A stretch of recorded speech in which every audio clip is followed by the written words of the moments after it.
Reverendo Nilson. Na leitura que eu faço de Atos 2, eu entendo que ali eles falavam em línguas estranhas. Quando eu uso a expressão línguas estranhas, é preciso entender o que eu estou dizendo com línguas estranhas. Eles falavam em línguas que não eram línguas de nações, não eram línguas conhecidas, né, das nações. No entanto, os que estavam presentes ali, cada um interpretava ou entendia no seu próprio idioma. Mas aquela assembleia que havia de apóstolos e discípulos ali estavam falando em línguas que não eram línguas de nações, não eram idiomas de nações. E aí, por sua vez, o Espírito Santo ali, com essa chegada, além de conceder, né, essa manifestação de línguas, ele fez também com que houvesse a interpretação para aqueles que estavam ali de outros povos pudessem entender o que se falava. Então, essa é a visão que eu vou defender. Então, eu creio que ali, eu não chamaria de batismo do Espírito Santo, talvez como alguns pensam, mas eu entendo que ali é uma manifestação do Espírito Santo, a chegada dele, e ali ao mesmo tempo eu vejo o dom de línguas, eu vejo também o dom de profecia e vejo toda a obra do Espírito Santo sendo iniciada ali nesse momento em Atos 2. Só para esclarecer, irmão Fontinelli, quem que fez a interpretação? Então, na verdade, essa interpretação eu creio que é uma obra do Espírito Santo. E cada um, como o próprio texto diz, eles ouviam e eles entendiam na sua própria língua. Então, de início eles não entendiam na sua própria língua, mas se identificou que eram línguas estranhas, línguas que não eram inteligíveis. Daqui a pouco eles começam a perceber que é na sua própria língua. E na oportunidade, durante o debate, a gente vai tentar mostrar dentro do texto esse posicionamento. Tá, muito bem. Então foi um milagre duplo. Os apóstolos falaram uma língua que eles não conheciam e não era um idioma humano, e cada uma das pessoas ouvia na sua própria língua. Exato. Barbaridade. Tá bom. Estou curioso. Do outro lado, o pastor Carlos Augusto Vailate, ministro da Igreja Evangélica Jaboca. O senhor vai defender qual ponto de vista? Bom, a minha posição é diferente do distinto reverendo Nilson, né? A minha visão, Heber e telespectadores, é que nós temos em Atos 2 um caso de xenoglossia e não de glossolalia ou glossolalia. Xenoglossia é a capacidade sobrenatural de falar em um ou mais idiomas humanos que não foram previamente estudados ou aprendidos. E no caso de Atos 2, conforme também buscaremos demonstrar ao longo das nossas perguntas e respostas, eu vejo que o milagre só ocorre sobre os crentes. O Espírito Santo vem sobre eles, conforme Atos 2:4 diz, e então eles começam a falar noutras línguas, conforme o Espírito Santo lhes concede que falem. Não há um milagre na audição dos incrédulos, dos judeus e prosélitos, judeus que estão ali em Jerusalém por ocasião do Pentecostes, mas o milagre se dá apenas unicamente por meio dos falantes, que são, se não todos, uma grande maioria, galileus. Então nós não temos um caso de glossolalia ou glossolalia, que a articulação de sons ou palavras ininteligíveis de origem divina, obviamente. Eu creio que isso ocorre, mas em 1 Coríntios capítulos 12 a 14. Não é o caso em Atos 2. Em Atos 2 nós temos idiomas humanos, simplesmente idiomas humanos, dados sobrenaturalmente às pessoas que estão presentes no contexto da festa de Pentecostes. Então, explique para nós, pastor. Sim. O seu entendimento do que seja o dom de línguas que se manifesta hoje. Então, o dom de línguas hoje, eu creio na existência do dom de línguas hoje, como nos demais dons também do Espírito Santo, mas eu entendo que esse dom de línguas ele é descrito em 1 Coríntios capítulos 12 a 14. Lá nós temos um caso de glossolalia ou glossolalia, e aí sim é a capacidade sobrenatural de articular sons ou palavras ininteligíveis de origem divina que não correspondem a nenhum idioma humano. Isso ocorre hoje, entendo que isso está presente na Bíblia, mas está presente em 1 Coríntios capítulos 12 a 14. Não está presente em Atos 2. E espero na nossa fala, ao longo da nossa exposição, deixar essas distinções bem claras. Então nós temos dois debatedores que ambos creem no dom de línguas. Perfeito. Que ele se manifesta hoje. Sim, né? sim. Só que com posições diferentes. Exato. Tá bom. Aliás, falar de dom, se você tiver 3 debatedores, terá 4 opiniões. Né? Mais ou menos isso. É complicado esse negócio. Mas você vai aproveitar para tirar suas dúvidas aí. Bem, Hoje, como eu disse, é um programa especial, né?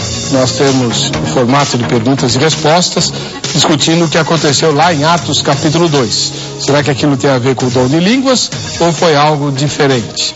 E quem vai começar as perguntas é o reverendo Nilson Fontinelli Piedade, ministro da Igreja Metodista Livre. Pode falar, professor, reverendo. Ok. Só para a gente conversar um pouquinho sobre o texto aqui de Atos, né? Até a distinção que você faz, que você crê que realmente são línguas ou idiomas de nações. Sim, né? E não simplesmente articulação desordenada de palavras. Exato. Aqui, quando nós vemos esse texto, existe uma relação, tanto o apóstolo Pedro, na explicação do que aconteceu, ele vai fazer uma relação com o texto, com o assunto de Joel, profecia de Joel, né? E ele fala o que aconteceu, o que Joel disse, e ao mesmo tempo também há uma citação aí com relação a Isaías 28:11.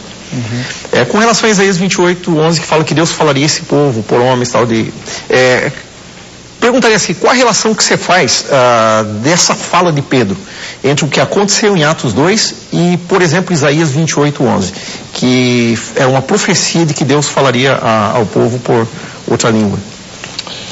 Essa é a pergunta. Compreendeu? Sim, perfeito. 3 minutos para a sua resposta. Ok, obrigado pela pergunta. Bom, quando nós falamos sobre isso, nós temos que entender o seguinte, em Atos 2, nós temos o cumprimento da profecia de Joel, capítulo 2, versículos 28 e 29, e também temos, a meu ver, uma referência a um contexto que visa falar como se deu o avanço do Evangelho a partir do contexto de todos os 28 capítulos do livro de Atos.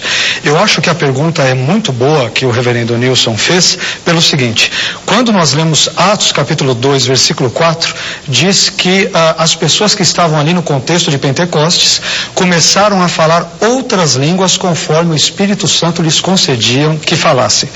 A expressão outras línguas vem do grego heterais glossais, que quer dizer outras línguas ou diferentes línguas. E isto significa que os falantes de Atos 2 falaram idiomas estrangeiros, diferentes dos seus idiomas nativos. Aliás, essa expressão grega heterais glossais, outras línguas de Atos 2, ela aparece exatamente na Septuaginta de Isaías, capítulo 28, versículo 11, de forma invertida e na forma singular, como glosses heteras, outra língua, que se refere a outro idioma, não se refere a uma língua estática, não se refere a uma língua angelical, não se refere a uma língua celestial ou as comumente chamadas línguas estranhas. E isso é tão interessante que o próprio Lucas, o próprio evangelista Lucas, que escreve o livro de Atos, escreve também o livro que leva o seu nome, em Lucas, no capítulo 4, 43, ele usa uma expressão semelhante a esta que aparece em Atos 2:4, que é a expressão grega heterais polesin, que é outras cidades. E quando Lucas usa esta expressão, heterais polesin, ele não usa para distinguir entre cidades terrenas e cidades celestiais, mas sim para distinguir entre uma cidade terrena de outra cidade igualmente terrena. Então, a meu ver, as pessoas que foram cheias do Espírito em Atos 2, elas falam em diferentes idiomas humanos. E quando Pedro, o apóstolo Pedro, cita Joel, capítulo 2, versículos 28 e 29, ele não tem nenhuma intenção de falar que são línguas estáticas ou línguas chamadas estranhas ou uma linguagem celestial ou até mesmo as chamadas línguas dos anjos que aparecem em 1 Coríntios 13. Nada disso. A referência aqui de Pedro ao texto de Joel e a referência também feita a Isaías 28:11 na Septuaginta descreve idiomas meramente humanos. Muito obrigado. Seus comentários, reverendo Nilson. Pastor, eu acho interessante, só que assim, eu acho meio delicado a gente pegar a ideia do glosseio, a ideia da língua em si, para dizer que está falando de idiomas, porque a própria língua, o órgão, ele também é a mesma palavra no grego, né? Então eu acho que se a gente trabalhar só com a ideia, aí o glosseio ele tanto me permite pensar no aspecto de uma língua falada como de uma língua, o órgão, língua que nós temos, ou também poderia ser uma língua realmente desconhecida, né? Mas o que eu vejo nesse texto aqui? Quando eu olho para esse texto aqui, me chama a atenção ainda dentro do que o pastor colocou, que que quando ele trata que eles começaram a falar em outras línguas, ele vai usar o glossê, quando chega lá no versículo de número 11, e aí eles dizem, né, tanto judeus como prosélitos, cretenses e arábios, como ouvimos falar em nossas próprias línguas. Aqui ele já não usa glossê, ele usa dialecto. Então, a impressão que me dá aqui é que no texto realmente ele tenta fazer uma distinção de que eles falavam línguas que eram línguas, e línguas que não se entendiam. Mas cada um entendia na sua própria língua, que aqui na nossa tradução está a língua materna, que aí ele trabalhou com a ideia de idioma e usou a palavra dialecto, né, no lugar do glossê. Qual a relação que eu faço disso aqui, que eu veio te perguntar também sobre Isaías 28:11. Por quê? Isaías 28:11, ele tem aquela citação que nós temos, que diz, Deus está falando com o povo de Jerusalém, e lá Deus diz ao povo de Jerusalém, que ele falaria ao povo, né, diz Isaías 28:11, assim por lábios gaguejantes e por outra língua falará este povo. E ele falava ao povo de Jerusalém. Eu entendo que Isaías 28:11 foi uma questão profética. E que ali, né, Isaías 28:11, ele já estava profetizando o que aconteceu exatamente em Atos. Lábios gaguejantes, na tradução Almeida que nós temos, lábios gaguejantes e línguas estranhas. Ou seja, Deus estava dizendo aos judeus que os judeus iam entender lábios gaguejantes, que foi o que eles perceberam em Atos 2. Eles não compreendiam o que falava, tanto que eles ficaram atônitos e alguns diziam, eles estão bêbados.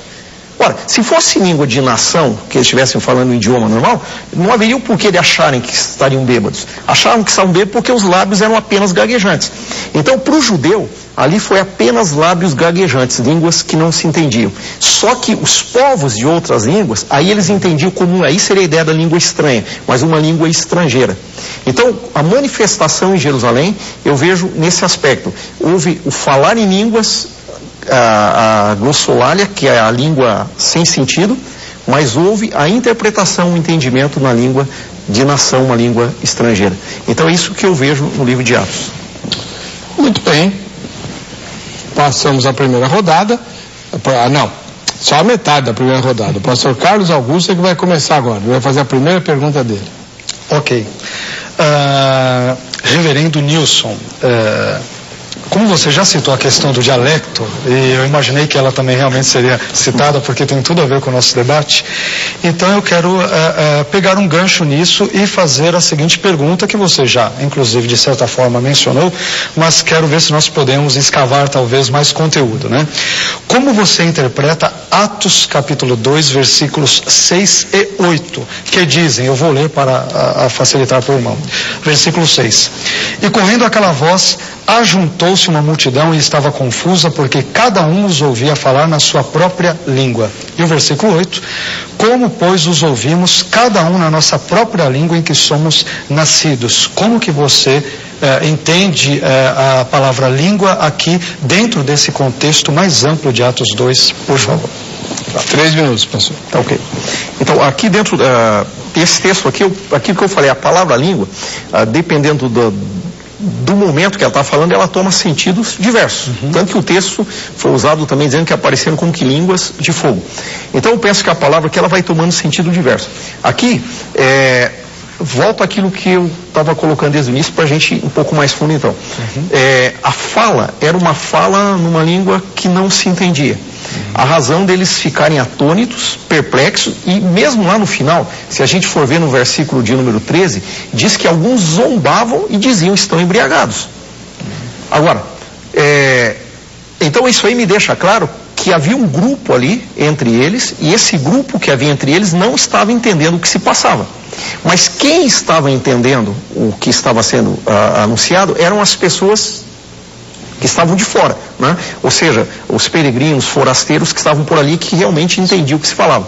Então, por isso que eu faço aquela relação com Isaías 28, que o judeu em si, como Deus havia profetizado em 28:11, para ele ia ser um lábio gaguejante, ele não ia entender o que se falava, mas os povos de outras línguas, eles iam entender o que se falava. Se fosse simplesmente uma língua, vamos dizer, uma língua de outra nação, né, de outro idioma, eu penso que os judeus não teriam dificuldade de compreender o que se falava ali, porque eles conviviam com essas pessoas. Então eles teriam assimilado com certeza os outros idiomas e não teriam essa dificuldade de compreensão.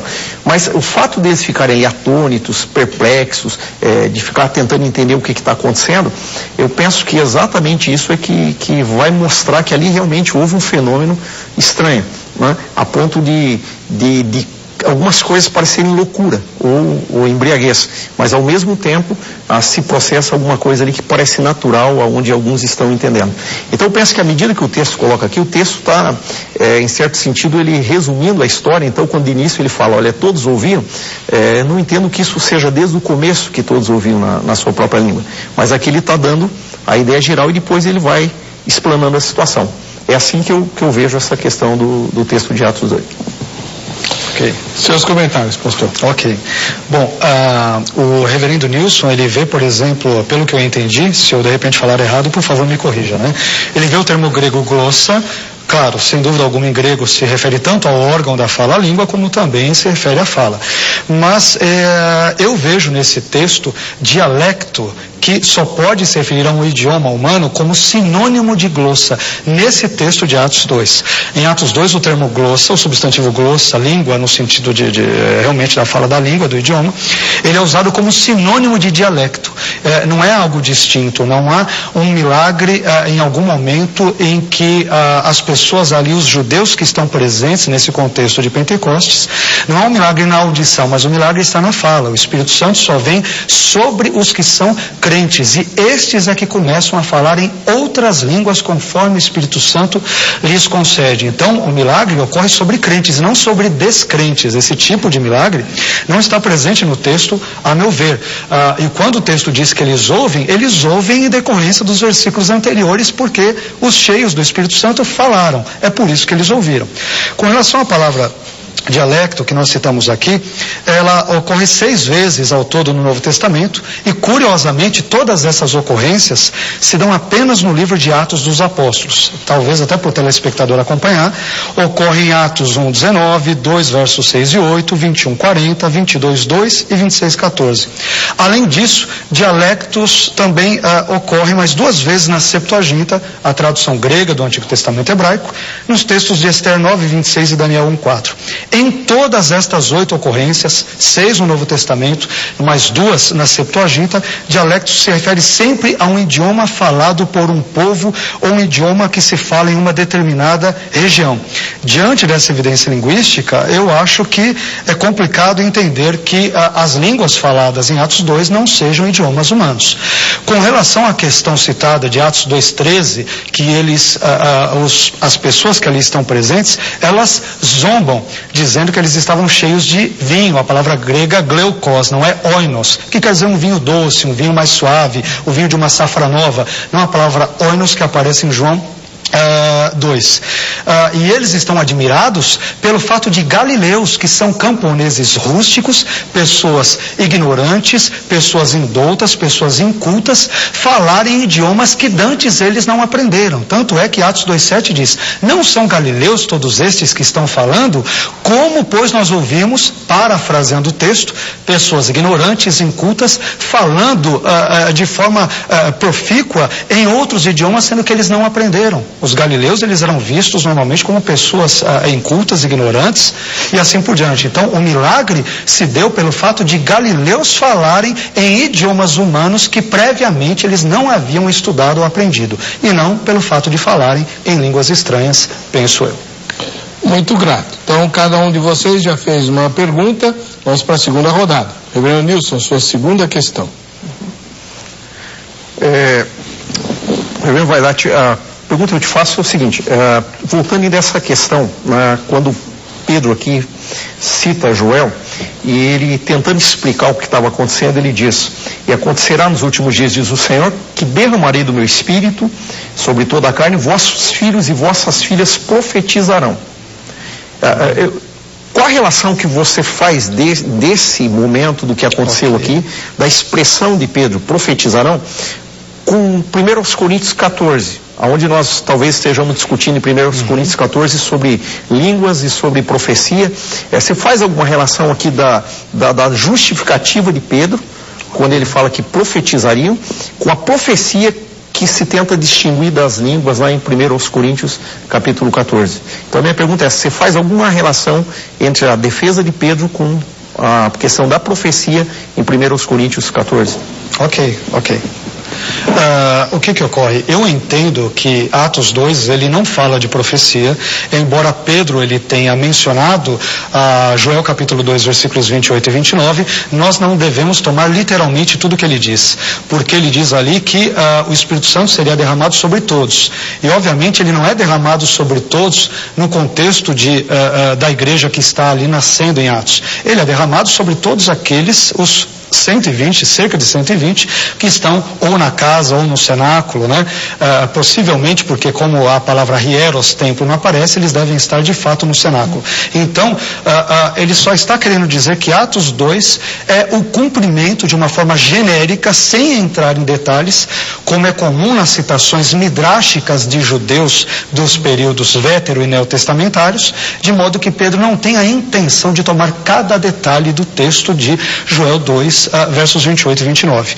No que diz respeito a 1 Coríntios, entre os capítulos 12 a 14, ali eu entendo que as línguas de fato são as chamadas línguas estranhas, popularmente línguas estranhas, porque ali o texto diz, em 1 Coríntios 14, já nos primeiros versos, versículos 2 em diante, que aquele que fala em línguas, ele fala a Deus e não aos homens, e ninguém o entende.